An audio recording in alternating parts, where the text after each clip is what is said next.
Can anyone tell me what's wrong? Any idea what's wrong with the system?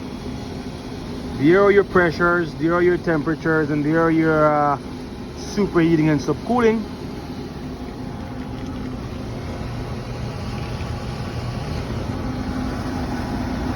Like suction line temperature, liquid line temperature,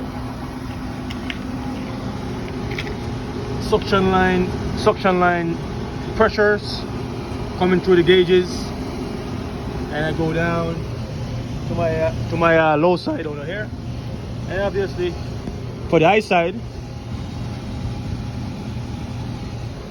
that's the high side of liquid line. Okay, so comment. I'll be doing another clip, another short video showing what I'm doing to solve this problem, my diagnostics. Comment.